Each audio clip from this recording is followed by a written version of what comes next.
la práctica anunciada desde el principio de no informar sobre ningún aspecto concreto o característica del apoyo. Y por lo tanto, no hemos engañado a la opinión pública, señoría. No cambiaremos temas de seguridad nacional por un puñado de votos, señoría. Lo que sí haremos y comprendemos es que en este tema pueda haber posiciones distintas, pero el Gobierno continúa considerando, desde su responsabilidad, que su actitud es la correcta.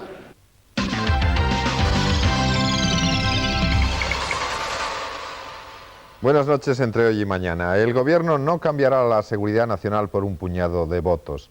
Era la respuesta del ministro de Defensa, Narcís Serra, a una pregunta del Partido Popular sobre el uso secreto de las bases españolas por parte de los bombarderos norteamericanos.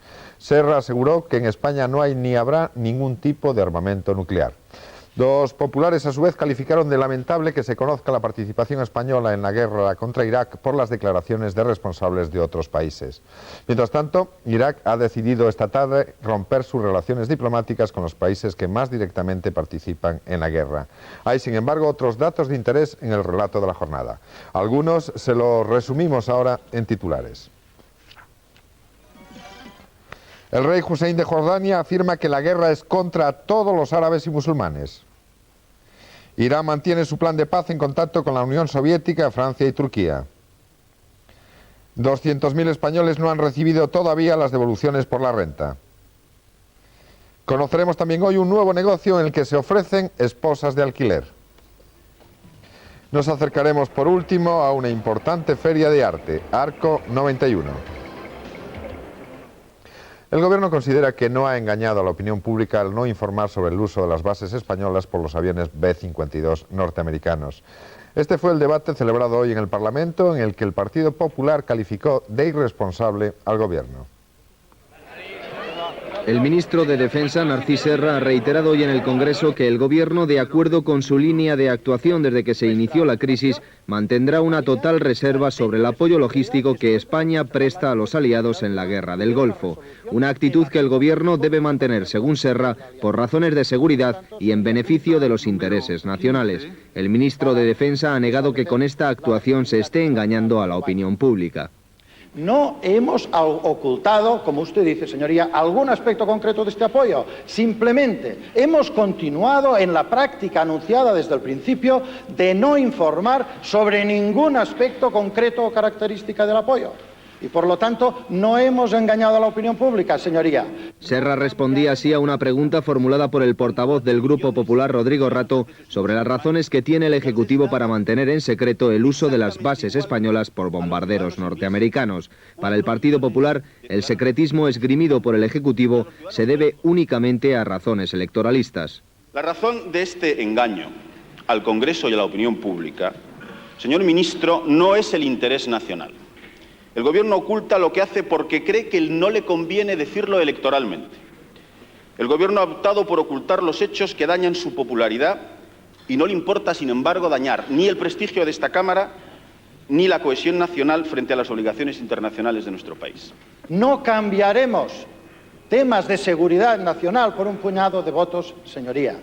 Lo que sí haremos y comprendemos es que en este tema pueda haber posiciones distintas, pero el Gobierno continúa considerando, desde su responsabilidad, que su actitud es la correcta. En los pasillos de la Cámara y a preguntas de los periodistas, Narcís Serra ha precisado que todas las actuaciones del Gobierno se inscriben plenamente dentro de las resoluciones de las Naciones Unidas y del acuerdo bilateral con los Estados Unidos. El ministro de Defensa ha negado además que existan armas nucleares almacenadas en bases españolas. No hay ni habrá en España ningún tipo de armamento nuclear.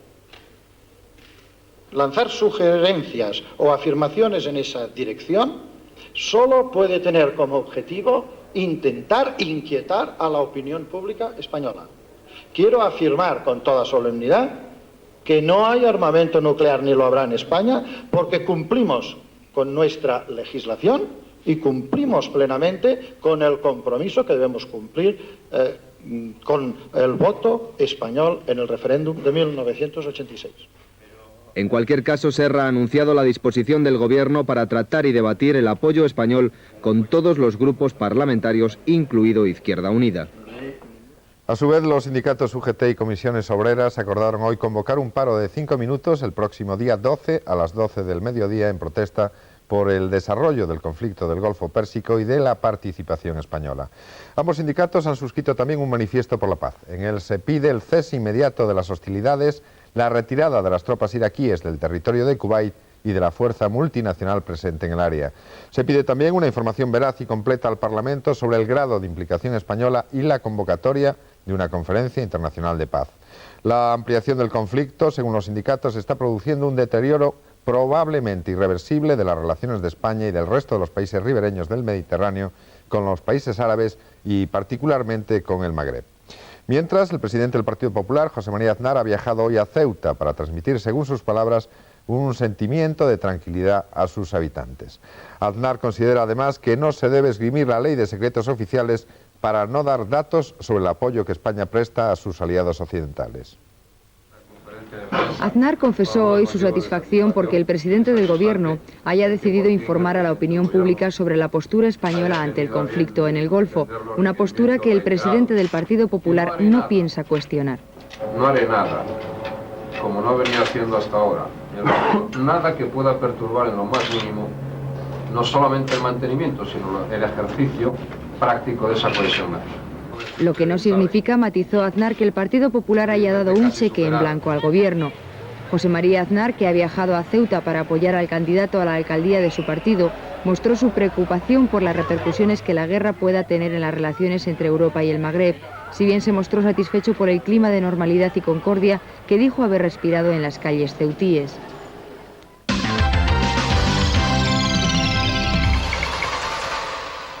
En el frente de guerra, entre tanto, la Fuerza Aérea Aliada concentra toda su capacidad para tratar de destruir al 50% de las fuerzas iraquíes en Kuwait antes de iniciar la ofensiva terrestre. Todavía no se ha decidido cuándo va a ocurrir esta ofensiva, aunque diversas fuentes militares no oficiales afirman que será a finales de este mes. A pesar de la indiscutible supremacía aérea de los aliados y de los millares de toneladas de bombas dedicadas a Saddam lanzadas sin tregua sobre Irak y Kuwait durante las 3 últimas semanas, el grueso del potencial militar iraquí sigue intacto. Una conclusión a la que han llegado los militares del Pentágono, a pesar de que el presidente Bush insistiera ayer que la guerra avanza según el calendario previsto. El propio secretario de Estado norteamericano, James Baker, tuvo que puntualizar hoy en una comparecencia ante el Comité de Exteriores de la Cámara de Representantes que Estados Unidos no debe menospreciar al poderoso ejército de Irak.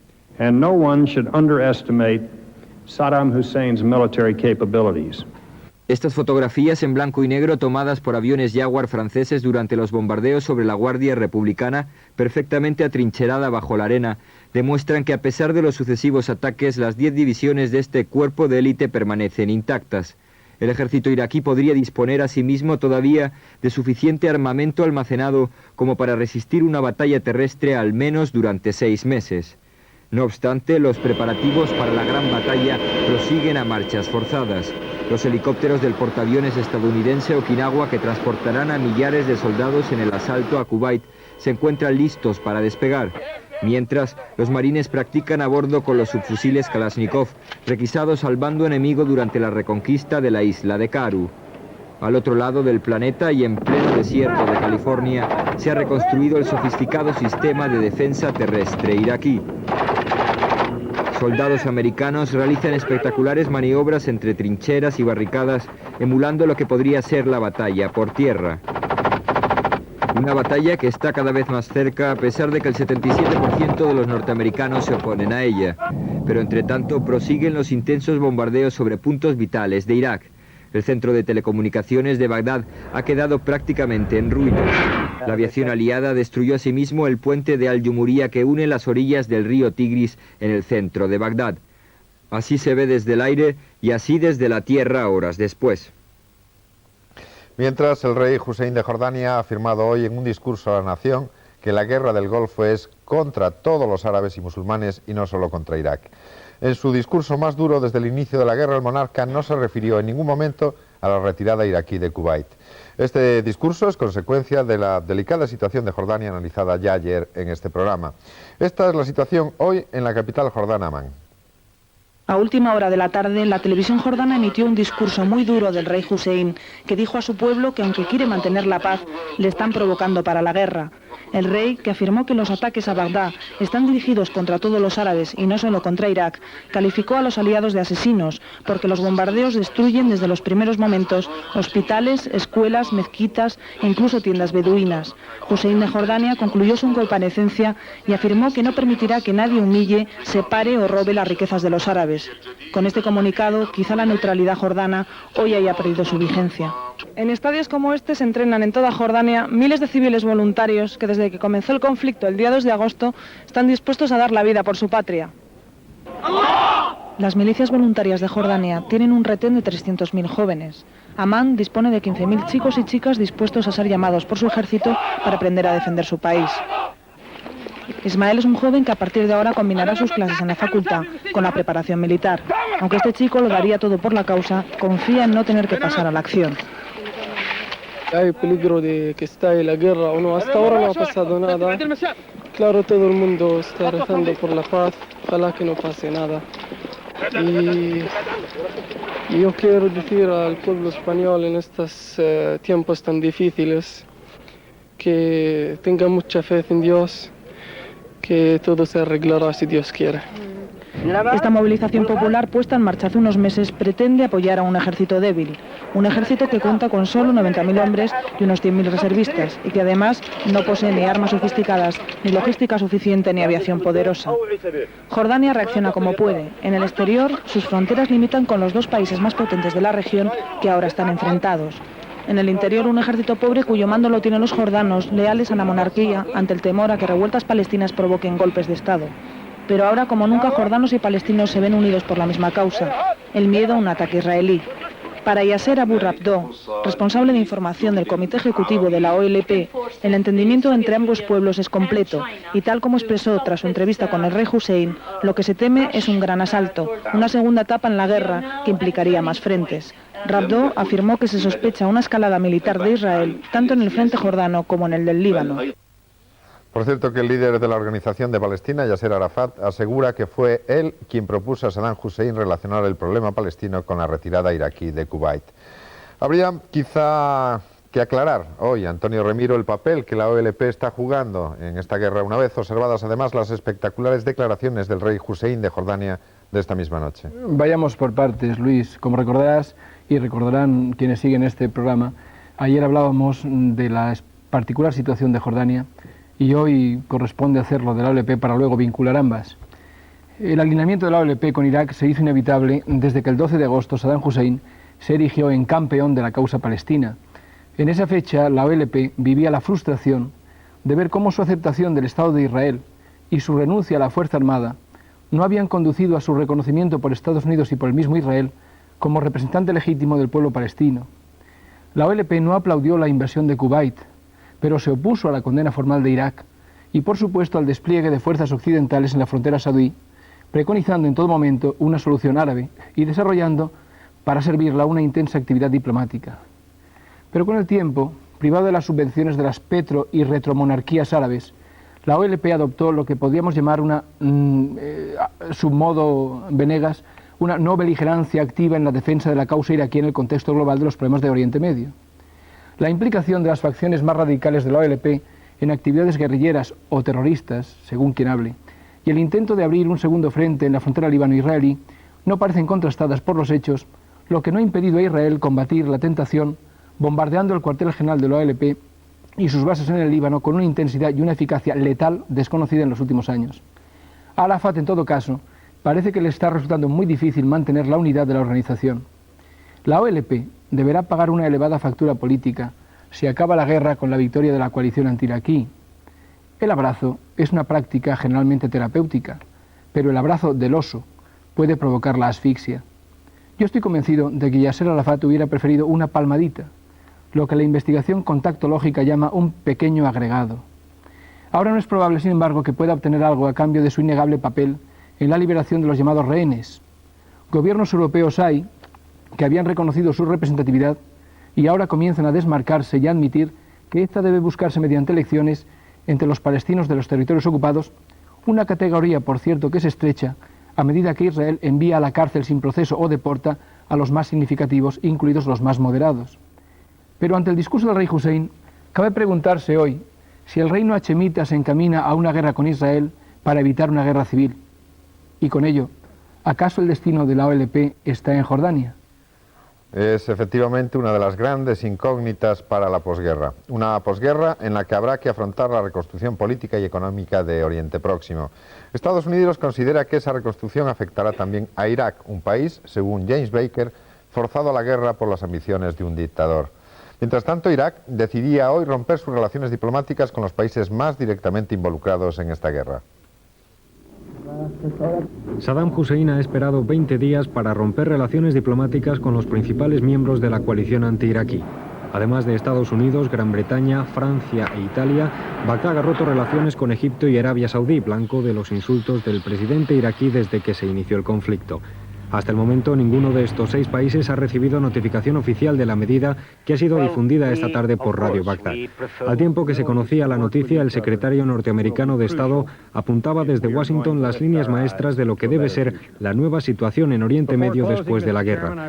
Todos los países árabes deberán beneficiarse de un plan de reconstrucción económica del que no puede quedar excluido Irak. El destino de los iraquíes no debe ir unido al de Saddam Hussein. We are not going to have lasting peace and well-being in the absence of sound economic growth. James Baker ha dicho que tanto Irak como Irán jugarán un papel destacado en el nuevo orden de la región, en el que también deberá incluirse el problema palestino.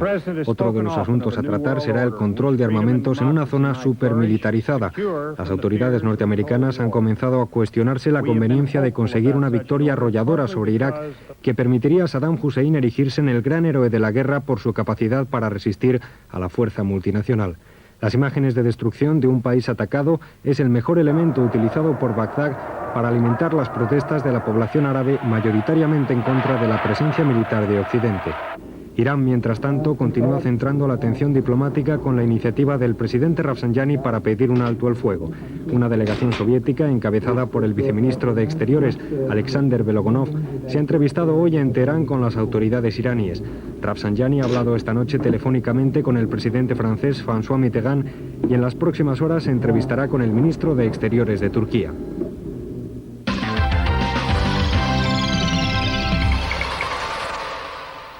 Cerca de 200.000 contribuyentes podrán reclamar a partir de mañana a Hacienda el pago de intereses de demora al no haber recibido todavía la liquidación correspondiente a la última campaña de la declaración de la renta.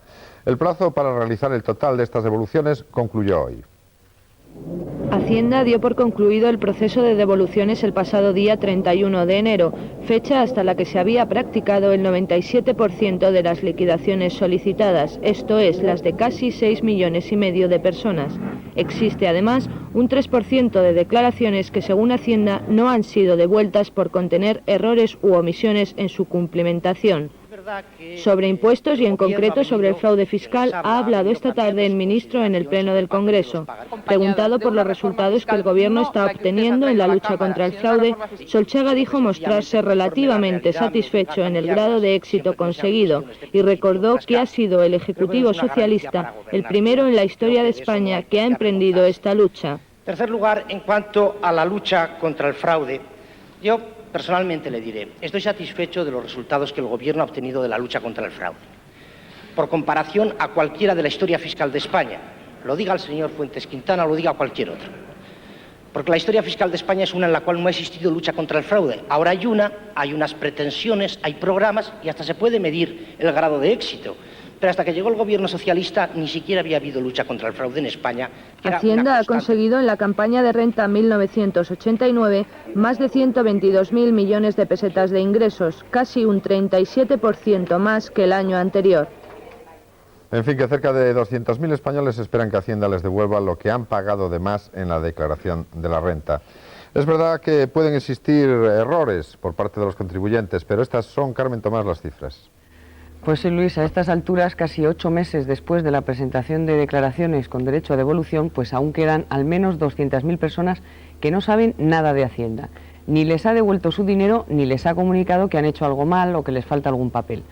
Todas estas personas saben que pueden a partir de mañana mismo presentar en cualquier delegación de Hacienda un escrito de reclamación de los intereses de demora, que son el 10%. Hombre, 200.000 personas, que son el 3% del total, pues pueden parecer pocas, pero el problema está en que, por problemas de política económica, en fin, para que tengamos menos dinero para gastar, la tabla de retenciones está desajustada y es el Estado el que juega durante casi 8 meses con nuestro dinero en lugar de nosotros. Y además, tanto que se quejan de problemas de personal y de medios, pues con el panorama que supone tener que grabar y tal, las casi 7 millones de declaraciones de renta, con derecho a devolución, pues se atrasan otras labores de gestión y de inspección. A ver si este año la tan anunciada y nunca realizada bajada de las retenciones pues se hace y se evitan todos estos problemas, creo yo que innecesarios para todos. Otro problema es el que se les presenta a numerosos padres de alumnos ante las mini vacaciones que disfrutarán los escolares españoles este mes para cortar el trimestre más largo del curso. Estas nuevas vacaciones, que se comenzaron a aplicar el curso pasado a petición del profesorado, empezarán el próximo lunes en casi todas las provincias españolas y tendrán una duración de 2 o 3 días dependiendo de cada localidad. Organizaciones de padres de alumnos han criticado hoy estas mini vacaciones y piden una nueva regulación del calendario escolar. Como se sabe, en todo caso, el Ministerio establece únicamente los mínimos y máximos de jornada escolar y duración del año académico, mientras que el calendario es elaborado por los centros en combinación con las delegaciones provinciales de educación y de acuerdo con las fiestas de cada autonomía. En esta ocasión coinciden en casi toda España los carnavales. Y vamos ahora a recoger de manera breve otras noticias destacadas de la jornada. También ocurrió esto.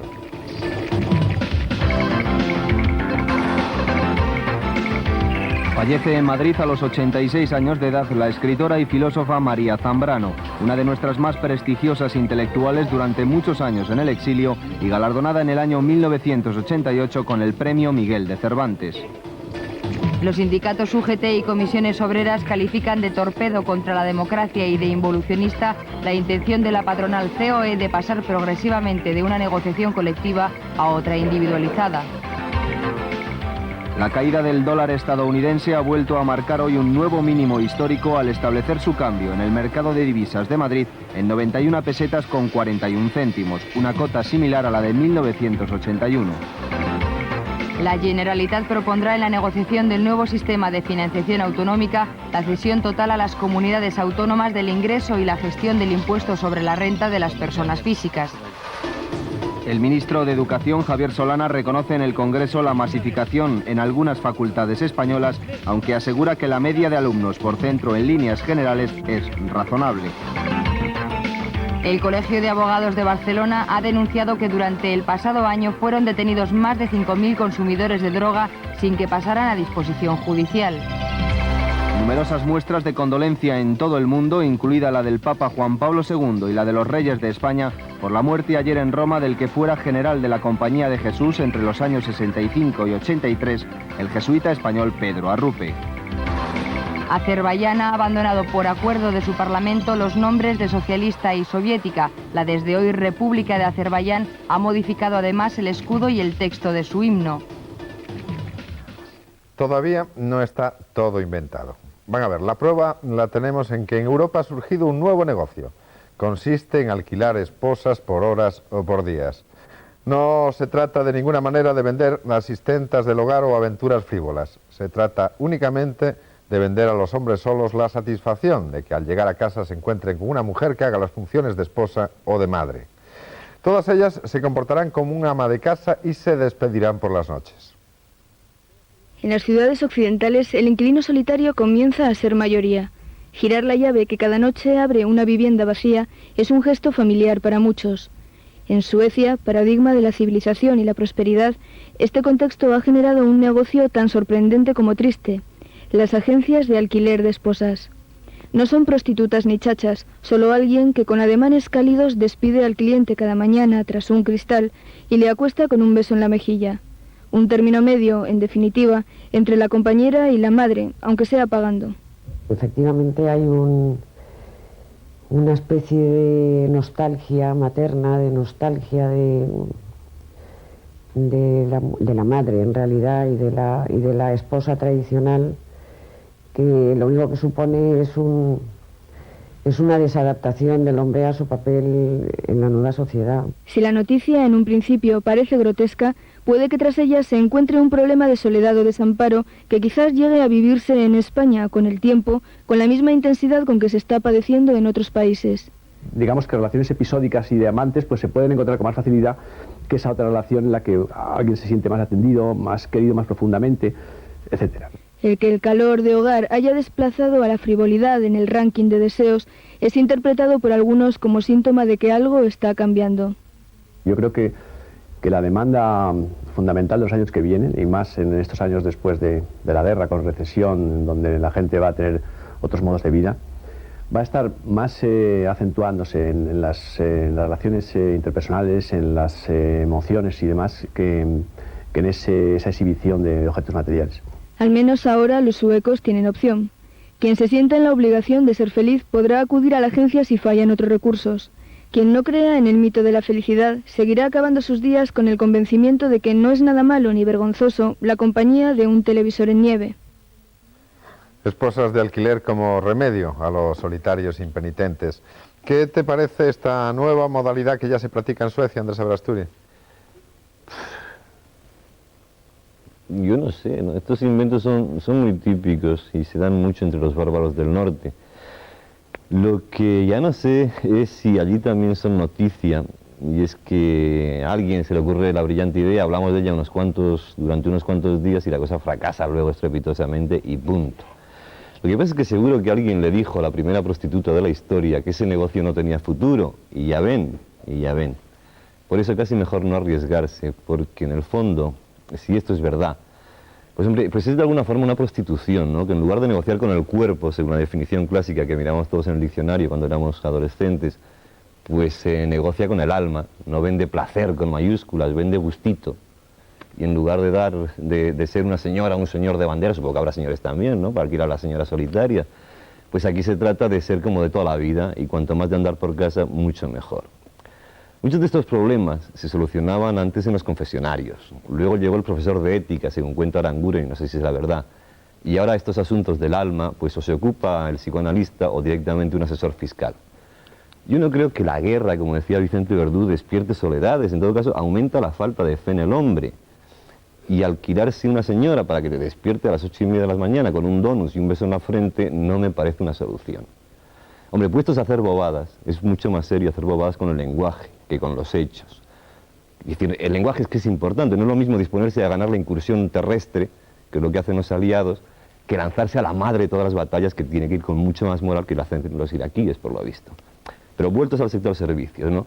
Me quedo con el lord aquel inglés que se hacía levantar cada mañana por su ayuda de cámara con la siguiente frase: "Mi lord, son las 8:15 y hoy el mundo espera grandes cosas de usted". Hombre, eso sí que da moral, y no un beso en la frente de 6 peniques. Por cierto, Andrés, que la nómina de noticias curiosas y sorprendentes no tiene fin. Oigan la última, dice así: 2 pilotos colombianos llevan 5 días colgados de un árbol en espera de su rescate. La razón es que el pequeño avión en el que viajaban quedó atrapado en un árbol de más de 30 metros de altura. Los pilotos que sobrevivieron a este accidente, dice la nota, no han podido todavía tocar tierra debido a la altura del árbol en el que quedaron suspendidos. Este accidente ocurrió en una zona selvática a 500 metros al sur de la capital colombiana. Por lo que se sabe, una vez descubiertos, se han iniciado ya las operaciones de rescate de estos 2 extraños Robinsones que llevan 5 días colgados de un árbol.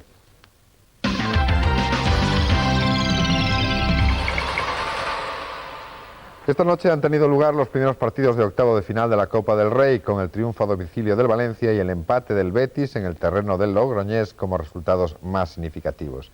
Así han quedado los marcadores: Deportivo de La Coruña 2, Valencia 3, Español 2, Valladolid 1, Real Sociedad 1, Sporting de Gijón 1, Sevilla 3, Cádiz 0, Las Palmas 1, Barcelona 0 y Logroñés 0, Betis 0. Sin embargo, la noticia deportiva ha estado fuera de los terrenos de juego, ya que el comité de competición ha suspendido por 3 partidos al rojiblanco Futre. Una sanción que se une a la polémica entre el presidente del Atlético de Madrid, Jesús Gil, y el entrenador Ivic.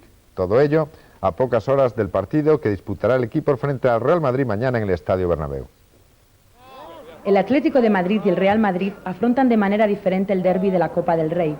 Mientras en el Manzanares Jesús Gil arenga públicamente al entrenador y multa a Futre, el Real Madrid encara el partido con la moral de la victoria del 7-0 frente al Sevilla.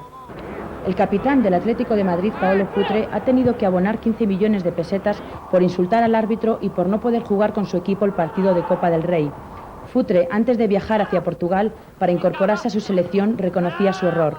Y sin duda le ha dado razón porque ha hecho mucho daño al club y a mí, ¿no? Y a todos mis compañeros. Por su parte, el entrenador del Atlético de Madrid, Tomislav Ivic, ha insistido que mantendrá su sistema de trabajo a pesar de las quejas de Gil, quien criticó el planteamiento conservador del equipo en el último partido. Esto fue una lucha mía de inicio cuando sono venuto aquí. Voi se ricordate che io sempre déjame trabajar tranquilo e i risultati vanno a venire. Al entrenador del Real Madrid, Alfredo Di Stéfano, parece no interesarle lo que ocurre en el Manzanares y ha concentrado con 48 horas de antelación al equipo. Di Stéfano ha convocado a todos los jugadores disponibles, siendo la gran novedad el delantero juvenil Alfonso. Pero bueno, yo estoy muy contento de por lo menos estar con los compañeros y apoyarles. Los entrenadores de uno y otro equipo tienen que cubrir bajas muy importantes. En el Atlético de Madrid no jugará Futre por sanción y se trata de recuperar a Donato. En el Real Madrid destacan las lesiones de Maqueda y Hagi por lesión y Fernando Hierro por sanción. El mejor refuerzo será Hugo Sánchez. Entonces nosotros tenemos que afrontar el partido al ataque y buscar el mejor resultado en cuanto a cantidad de goles. Entonces estaremos agresivos como amerita la competición. Un derbi, pues, en el que el Real Madrid busca la revancha y el Atlético de Madrid consolidar la gran temporada que está realizando. Una temporada que, sin embargo, no basta a su presidente obsesionado con las victorias a corto plazo. ¿Qué te parece a ti, José Javier Santos, esta continua impaciencia de Jesús Gil? Pues que aunque nos cueste trabajo creerlo, habría que decir que Gil se sigue adelantando a su tiempo. Algún día le reconocerán su clarividencia, sus dotes de estadista y estratega y sus condiciones innatas para la empresa. ¿Por qué digo todo eso? Dirán, ¿se ha vuelto loco? No. Jesús Gil puede pensar en la renovación del técnico Ivic hace 15 días o amenazarle con el despido ahora. Puede conseguir que su gran estrella Paolo Futre, sin hablar correctamente castellano después de 4 años, lo han escuchado, redacte pulcramente una carta de 30 líneas donde se autoimponga 15 millones de multa. Yo les aseguro que la firma al menos era de Futre. Cuentan los que han conocido de cerca, a mí me lo han contado, que Gil apenas duerme 3 o 4 horas. Sobresaltado saca un rotulador de escritura gruesa, lo coge y anota las ideas que le han ido surgiendo durante los sueños. En uno de esos resplandores despidió, y lo digo así porque así fue, a César Luis Menotti, y desarmó un primer proyecto que tenía visos de campeón, les recuerdo, Eusebio, Alemão, Julio Salinas. En otro le dio la liquidación a Javier Clemente, que para él, unos meses antes, era el mejor entrenador de España. La madrugada del domingo al lunes debió ser también de pesadillas. Ivic sacó provecho de una plantilla limitada y sufriendo arrancó un punto en el terreno del vicecolista. Motivo sobrado, pensarán ustedes, para que Gil le indicara cuál iba a ser su destino. Mantiene Gil la revolucionaria idea de que el técnico debe consultar el sistema de juego y el porqué de determinadas decisiones, todas ellas técnicas, y lo debe hacer con el máximo responsable, que es él. Yo creo que ha leído que Berlusconi aterriza con su helicóptero de vez en cuando en el campo de entrenamiento del Milán y que Arrigo Sacchi conversa durante varios minutos con el magnate italiano. Debe pensar él, ¿y entonces por qué esta desconsideración de mi técnico conmigo? Ahora en serio, alguien debería recordarle que el famoso Milán fue eliminado el primer año de Arrigo Sacchi por el Español en la UEFA y no quedó segundo en la Liga Italiana, puesto que sí ocupa su equipo ahora, a pesar de los caprichos e infantiladas del arrepentido Futre. De verdad, el día que nuestras limitaciones nos permitan entender el genuino concepto de empresa de Gil, dejará de parecernos todo esto una desagradable, muy desagradable anécdota. Veremos en todo caso lo que ocurre mañana en el partido entre el Real Madrid y el Atlético. Y vamos ahora a hacer una pequeña pausa para la publicidad. Recuerden que después les ofreceremos los titulares de los periódicos de mañana. Hasta ahora mismo.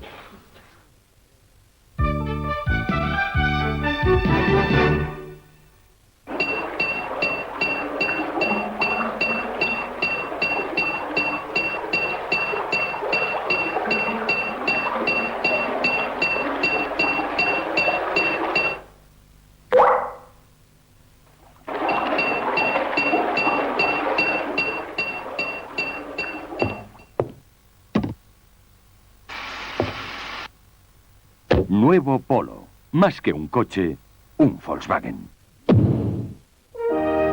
Los Juegos Olímpicos. En todos los grandes momentos está siempre el placer compartido de Mars.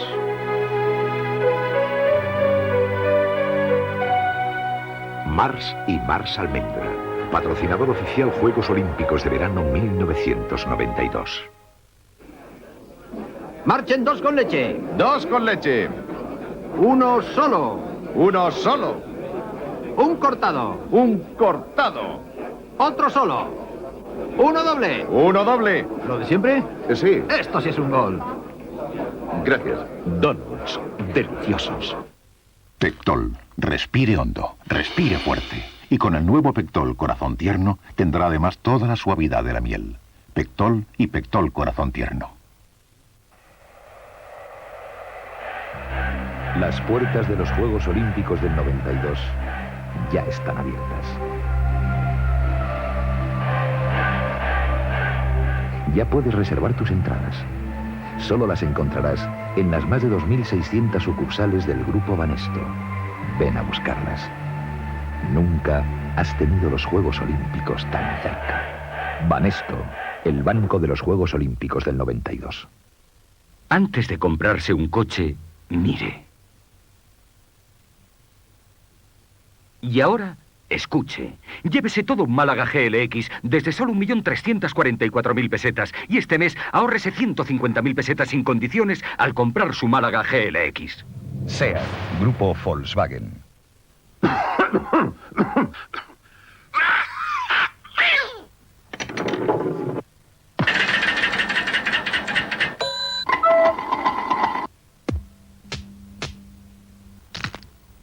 Las pastillas del doctor Andreu, para la tos. Ver composición.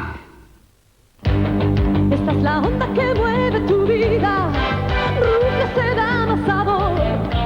Rufles onduladas, tu onda llena la vida de acción. Rufles onduladas más crujientes y sabrosas son. Esta es tu onda. Matutano Rufles, esta es tu onda. Hay canciones que nunca pasarán de moda.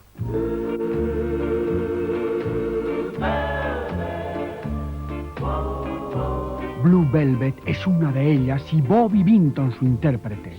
Blue Velvet, Bobby Vinton, todo un clásico ya a la venta. Yo hago el amor con Control. Control te da seguridad. Por eso es el preservativo más vendido en España. Control. Puedes estar seguro. Citroën es nuevamente campeón de marcas en rallies de tierra. Y para celebrarlo, te hace una oferta de 150.000 pesetas de ahorro al comprar tu nuevo Citroën AX Premier. Ven a elegir tu nuevo Citroën AX Premier y celebra la victoria con un ahorro de 150.000 pesetas, sin condiciones. Citroën AX Premier. Genial. Al llegar la medianoche, una extraña sensación invadirá tu cuerpo. El pánico no te dejará gritar. Será la señal. Estarás viviendo una escalofriante noche de miedo. En breves momentos, en tu pantalla amiga.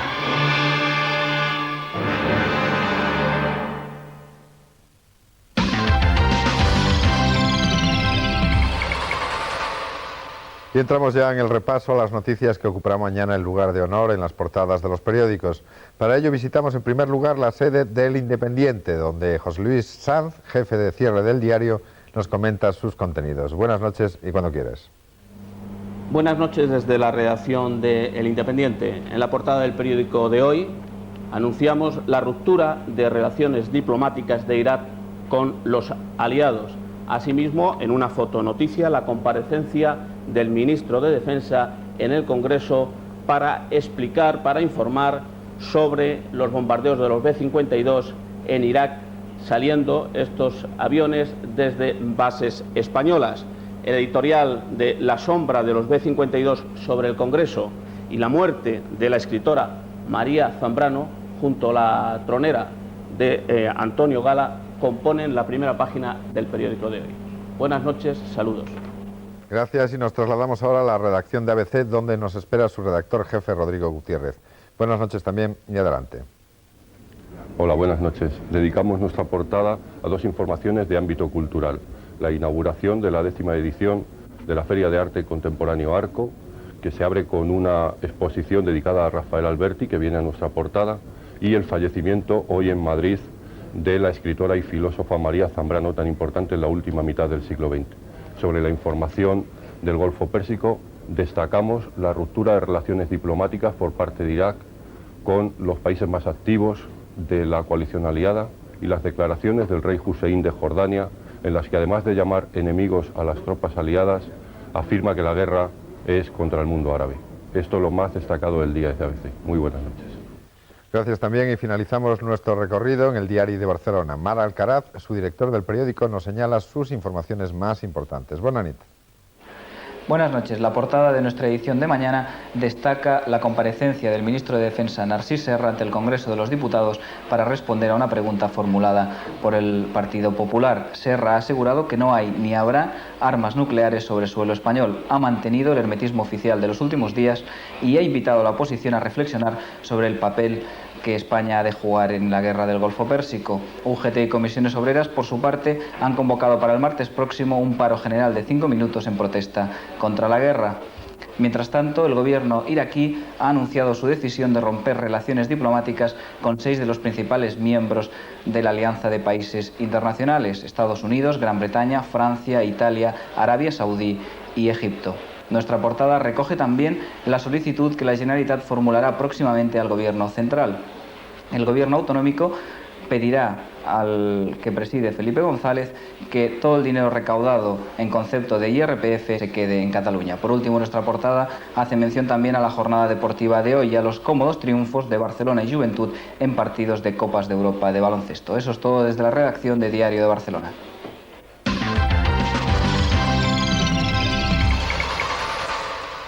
En Madrid se ha inaugurado esta tarde la primera de las grandes ferias mundiales de arte que se celebran tras el inicio de la guerra. Esta situación hará que acudan menos compradores extranjeros a la Feria Arco 91, pero por contra podría hacer posible que se estabilizase el mercado del arte. Un mercado que hasta ahora ha sido fuertemente especulativo y que ha provocado precios desmesurados. Uno de los más importantes encuentros internacionales en el arte contemporáneo era inaugurado esta tarde por el ministro de Cultura, Jorge Semprún, en presencia del poeta Rafael Alberti, quien leyó algunos de los poemas de su libro A la pintura en el primer día de la 10ª edición de la Feria de Arte Contemporáneo. El Museo del Prado, Dios mío, yo tenía pinares en los ojos y alta mar todavía, con un dolor de playas de amor en un costado, cuando entra el cielo abierto del Museo del Prado. Arco, una vez más, recoge la oferta de las más prestigiosas galerías, tanto nacionales como internacionales. 214 stands muestran las últimas obras de artistas plásticos contemporáneos. Desde la más pura vanguardia hasta el hiperrealismo, multitud de estilos en pintura y escultura se dan cita en una feria que este año incorpora nuevas adquisiciones por valor de 21 millones de pesetas. Si usted es amante del arte actual, podrá asistir paralelamente al certamen a un sinfín de actividades tales como mesas redondas, festivales de cine experimental, seminarios, entre otros, que se mantendrán abiertas en los próximos días para que usted también ponga un poco de arte en su vida.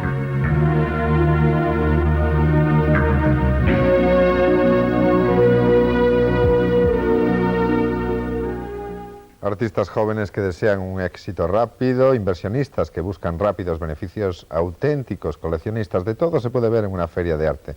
Lo cierto, Juancho Armas Marcelo, es que en esta confusión a veces se vende de todo. Se vende de todo porque hay de todo. De todos modos, Arco se ha convertido ya en un gran escaparate de una parte importante del arte contemporáneo, no solo español. No hay que olvidar que en estas ferias no solo se mueven, digámoslo de una vez, los sentimientos y los resultados artísticos, se mueve sobre todo la industria y el comercio, el dinero y la cotización de un producto artístico, es verdad, pero sujeto a vaivenes comerciales y a la bolsa manipulada por tantos expertos. Es cierto, Arco concita un interés muy positivo, pintores, escultores, arquitectos, coleccionistas, institutos de todo género, fundaciones, mecenas, instituciones y banqueros pululan por los alrededores de la plástica que se exhibe en Arco. Todos quieren comprar el futuro que llamamos económicamente inversión, y yo me alegro con toda la ironía de la que pueda ser esta noche capaz. Conozco la epopeya de un pintor que vendió hace más o menos 30 años sus primeros cuadros profesionales a unos cuantos miles de miserables pesetas. Ahora